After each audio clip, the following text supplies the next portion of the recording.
Hey guys, welcome back to a new video. I'm Stephanie West. I'm a licensed counselor here in the state of Michigan, and I am owner and operator of In Progress Counseling.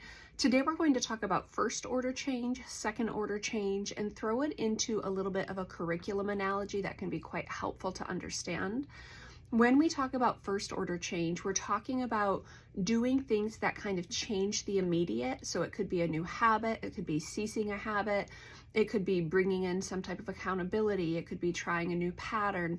There's a lot of ways first order change happens, and this is where we feel, some encouragement, some sense of, hey, things are shifting, this is good news. First order change is going to be kind of that initial push towards something different and ideally something better for us. Second order change is when it becomes more integrated or consolidated in the way we operate.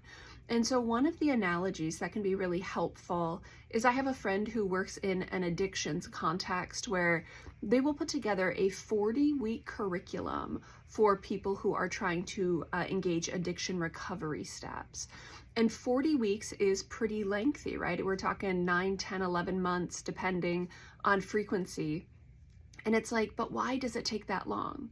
Well, early on, you have kind of this freshman phase where you're excited, it's new, you're willing to engage, you're feeling motivated.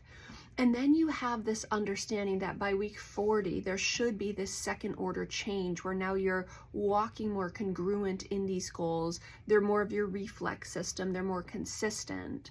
But between the freshman place and the senior place, there's this sophomore, junior time period where you're not starting the change and you're not arriving at kind of maintenance. It's the slog of what we would call like the sophomore slump, where you're having to repeat the behavior again and again and again until it becomes a part of your kind of graduation experience. It's that new place you've landed at. So first order change, we could call it kind of that freshman push where you've signed up for the new thing, you're engaging the new practice, you're trying something different, and it's new and it's novel and it feels worth it to show up in it. But second order change is taking what you're doing there and doing it redundantly, repetitively, and consistently enough times until over time it becomes a part of your kind of congruence. It becomes a part of your infrastructure and how you organize and operate within the world. But that takes time.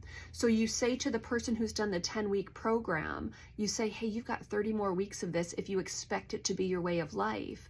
That can be so discouraging because it's like, hey, I'm already doing the things, I feel good. And it's like, right, because first order change happens very quickly typically. It's second order change that is going to be that sustainable change, meaning I do it enough times and with enough repetitions that it becomes part of my way of being.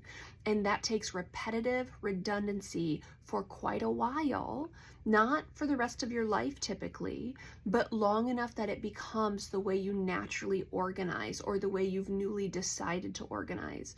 And so someone going into that type of curriculum framework, we will say to them, hey, you are going to get real spicy here in about 10 weeks because you're going to think, hey, everything's changed, I've changed, I'm different. And while that's true, you haven't done it long enough for it to become your new pattern. And so you're going to have to go through that sophomore slog and kind of that junior frustration for you to become a senior and have all of these new ways of operating more consistently and more habitually.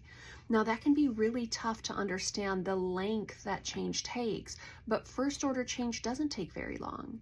It's that second order sustainable long-term maintenance that takes a while. And so that's what I want to encourage you today to consider. First order change, it's an awesome starting point. Am I willing to do the repetitive work long enough to allow whatever this goal is, whatever this new habit is, am I going to do it long enough to allow it to be my new way of being? Because that is a much longer term commitment. We've talked about it before. We'll bring it up again because sustainable change takes time. And that is not, that's not necessarily a frustration of change. That's a reality of change. And so when we navigate kind of spaces of change, we want to understand how committing to the long haul is typically the most successful way to navigate.